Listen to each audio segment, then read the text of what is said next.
Teny zany aloha dia zoran'Andriamanitra lehibe fa tonga ny fotoana, misy fotoana daholo ny zavatra rehetra, ary reo koa ny fitarainan'ny vahoaka sy ny fahorian'ny vahoaka malagasy rehetra. Tsy afaka inangina fotsiny amin'izao aho zany satria natsoin'Andriamanitra hamonjy ny vahoaka malagasy, niainga atao amin'ny fiangonana izany. 20 taona ny nitondrana vahoaka, 20 taona, ary amin'izao fotoana zao no niantsony ireo vahoaka reo dia ny firenena no jerena ka hofonjena, ka dia araky ny antsony ny fiangonana, ny antsony vahoaka malagasy ny amin'ny hoe mahandraisana andraikitra amonjena ity firenena ity, dia nanapa-kevitra raha manaiky ny vahoaka malagasy rehetra ka isafidy indray hoe mba mpitondra fivavahana no apetraka hamonjy ity firenena ity, ka manaiky ny vahoaka malagasy ametraka eo amin'ny fitondrana raha amin'ny alalan'ny fifidianana, dia manaiky amin'izay fitarainan'ny vahoaka izay. Kanefany dia eo ny antoko politika izay efa natsanganay, izay FFM izay mitondra ny fanalavana azy hoe Gideona fandresena ny fahatrana, dia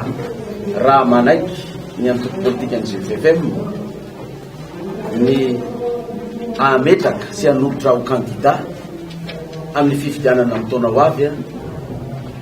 dia andray ny andraikitra sy ny adidy anarenana ty firenena ity zany. Mifampitoy amin'ilay faminanana mihitsy, amin'ilay faminanina mihitsy ty zavatra le fanambarana sy fangatany vahoaka ty, satria le faminanina dia hoe mbola misy mpitondra roa aorinan'ny filora valomanana, zay vao ianao mitondra firenena rehefa afaka 10 taona nanomboka taon'ny 2013. Izay antony izay indrindra no tsy nilatsany fidina tamin'ny 2013 satria le faminanina afaka 10 taona, zany hoe tsy ao anatin'ny 2013 zany izy fa aorinan'ny 2013, fa mbola misy mpitondra roa aorinan'ny filora valomanana, ka le faminanina dia hoe apetraka ianao fomba roa zany izay atanterahany izay faminanina hoe apetraka izay. Raha sanatria ka hoe korotana ambony ambany ny atao amin'ny firenena, ka sanatria sy raha mandrika indray dia ametraka olona vaovao, dia izay le faminanina hoe apetraka. Kanefany raha izaho manokana dia tsy maniry korotana, tsy maniry raha mandrika ato amin'ity firenena ity intsony,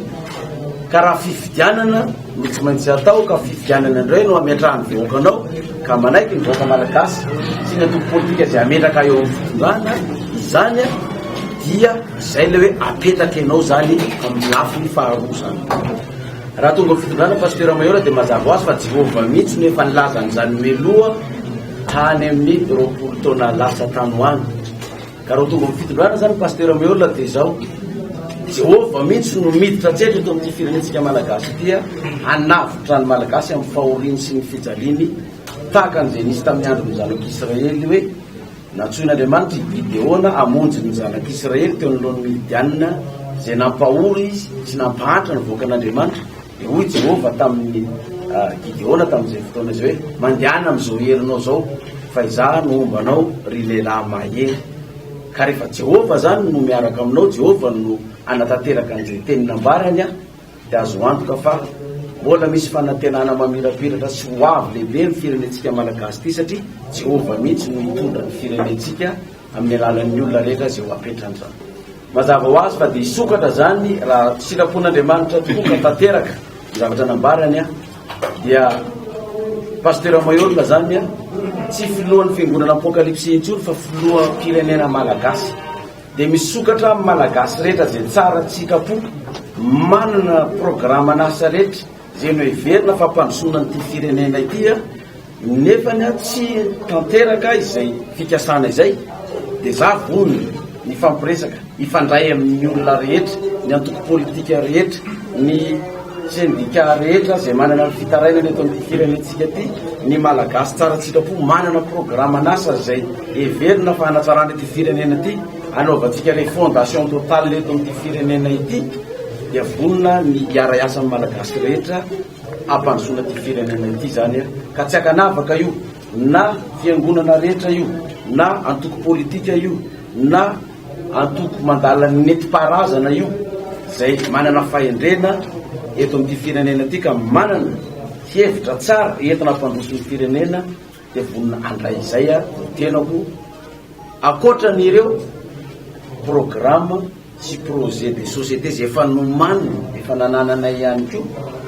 satria efa 20 taona no efa niomana tamin'izany izahay ka sy misalasala mihitsy hiara asa amin'ny antoko politika rehetra ny tenako raha ohatra ka tonga izay fotoana isa raha niara asa amin'ny ASVM izahay dia mazava ho azy efa mba nahazo toerana izay hatramin'izay nitsanganan'ny fanjakana teto izay fa izahay kosany hatramin'izay nitoerana nisy anay hatramin'izay dia tsy mbola nijoro mihitsy pasteur Mayola mpanohitra fitondram-panjakana zay nisy teto hatramin'izay nisy hatramin'izay na tamin'ny deuxième na tamin'ny troisième na tamin'ny quatrième république zao dia mbola tsy tao anatin'ny antoko-mpanohatra mihitsy izahay noho izany na mety aminay no ataon'ny mpitondra na tsy mety aminay na omeny mpitondra toerana zay na tsy meny mpitondra toerana dia tsy mpanohatra fitondrana zany za na mpitondra fiangonana ana noho izany izahay dia tsy nanoana ary tsy hanoana kandida intsony amin'ity satria efa ampy ny tonga ny amonjena ty firenena ity ka mba tsy anakorotana amin'izay kandida rehetrarehetra anay hoe ifandrombaka hoe toandro zay dia efa nomenan'Andriamanitra anay miantso hoe vonjeo le firenena dia aleonay nanday andraikitra amonjena firenena fa tsy hanoana kandida nizatrony zay satria efa hilatsaka izany raha ohatra ka ekeny zay fefem raha ny vahoaka no ametraka anao Jehovah nefa niteny izay matoky an'Andriamanitra izay fa io miankina vahoaka malagasy raha izy vahoaka malagasy hoe izay tsy mila mpitondra fivavahana fa mpanao politika ihany no ilainay dia manana safidy ny vahoaka fa mbola be ny mpanao politika eo mbola te hitondra mbola te hiverina amin'ny fitondrana dia malalaka ny vahoaka malagasy raha ohatra ka tsy ty mpitondra fivavahana fa mpanao politika fa zay kosa matoky fa ty firenentsika malagasy ty misy tanàn'Andriamanitra efa tonga fotoana amonjena azy zany matoky ny herin'Andriamanitra izay zao fanapakevitra zao aloha dia tsisy fifandraisana amina firenena iza mihitsy na iray aza fa dia malagasy madio mangarahara ary mbola tsako milaza tsy mbola nisy firenena iray na mpitondra fanjakana avy amin'ny firenena hafa nifampiresaka tamiko na niresaka taminay fa dia etaetany vahoaka io dia namaly ny antso ary na ny GFFM aza dia mbola androany izy zao vao naino an'izany etaetany vahoaka izany ka zay na tonga ny fiangonana ilaza hoe apetraka amin'ny antoko GFFM amin'ny fanolorana ny pasteur Mayola raha sitrany ny antoko no anaovana zany satria ny fiangonana tsy afaka manolotra kandida tsy misy zany hatramin'izao no firenena anankiray vahiny mifandray aminay fa izany akory no tsy midika hoe inonona fotsiny koa ny fiangonana apokalypsy na hoe ny antoko GFFM raha hotoka tonga ny fotoana ka lany somatsara ka hitokamonina eto tsika fa tsy maintsy hifandray tsika fa saingy na ifandray ny firenena vahiny ary tsika dia iova ny politika atsika amin'izay fotoana zay fa tsy hotokony teo tsy hotakany teo rotsony satria handray ny hevitra avy any amintsika malagasy rehetra sitrapon'Andriamanitra ka tokony somatsara tafapetraka amin'ny toerana ny amin'ny zay hifandraisantsika amin'ny firenena ivelany sy ny fifanarahana amin'izy ireo ka zay ekentsika vahoaka malagasy ifanarantsika vahoaka malagasy ifanarahana ka ifampiarahana avokoa zay ho atao rehetrarehetra mikasika any amin'izany mety hitranga tokoa zany satria tsy misy olona faly amin'izany hoe pasteur Mayola no firenena satria be ny mety ho very tombotsoa amin'izany ny tiako resana hoe mivery tombotsoa dia ity tsy hisy tsony ny fanondranana rem-pirenena tsokosoko tsy hisy tsony ny fanaovana tantely afadrafitra amin'ny rem-pirenentsika malagasy ny kolokolo sy ny aferafera isan-karazany fa anova rafitra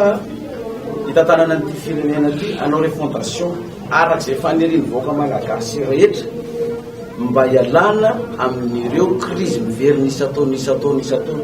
fa ny rafitra mifehintsika ty mihitsy no mahatonga ny krizy isatony mpitondra mipetraka io ka tsy hahafahan'ny firenena mandroso zany ka dia andray zay sosokevitra rehetrarehetra zay fa ho betsaka ny fahavalo betsaka tsoty na dia apetraka raha ohatra ka tsy mety amintsika malagasy ny anafoanana ny kolikoly sy ny aferafera maizina rehetrarehetra sy ny fanondranany ny firenena tsokosoko tsy fampidirana ny are-pirenena ny vola miditra amin'ny fanjakana Foibe fa laniny tsiraray avy raha tsy mety aminareo ny andravako an'izany dia aza mifidy ary fa tonga ny fifidianana fa zany no atao ka ireo olona ngamba zay mahatsapa fa ho very tombontsoa dia anao hoe tsy andeha ntsony ny aferafera sy ny business maloto sy ny famotsim-bola sy ny kolokolosinkarazany dia azo antoka fa tsy maintsy anenjika ary olona reo ary tsy ho tia ary anakana amin'ny fomba rehetrarehetra fa nyzay malagasy vonina iady amin'izany dia iary asa zany zavatra rehetrarehetra zany dia mbola tsy maintsy fampidinihana amin'ny malagasy rehetra zay mahay ny lafiny ara-toekarena sy ny fitantanana ara-bola firenena malagasy dia tsy maintsy ifandinika ny amin'izay fotoana izay hoe inona no ataotsika fotoana ahafahantsika miala amin'ny banque mondiale sy ny FMI ve amin'izao fotoana izao raha fotoana mety ialantsika aminy inona ny fepetra rehetrarehetra eo ampelantanantsika azontsika miala amin'zareo ary raha mbola tsy afaka miala itsika inona ny fepetra rehetrarehetra mbola tsy ahafahantsika miala amin'izy ireo dia iarahana midinika amin'ireo mpahay-toekarena manampaizana malagasy zany rehetrarehetra zany ka raha ekeny malagasy rehetra fa feno ny fepetra ialana amin'ny mpamatsy vola efa mahazatra antsika hatramin'izay ka tsy isian'ny olana eto amin'ny firenentsika intsony dia miara manaiky ny malagasy fa atao zay dia manapa-kevitra amin'izay fa atsika malagasy sy ny mpahay-toekarena rehetrarehetra no miaraka mivory zany hoe fotoana ve amin'izao ahafahantsika miala amin'izareo raha afaka miala tsika satria efa manana ny ety manana rehetrarehetra dia malagasy rehetrarehetra no manapa-kevitra fa tsy hanapa-kevitra irery amin'izany ka hiteny hoe hiala tsika nefa ny fepetra rehetrarehetra zay entina ialana amin'izany tsy ompelan-tanany fampiera amin'ny malagasy sy ny mpahay-toekarena rehetrarehetra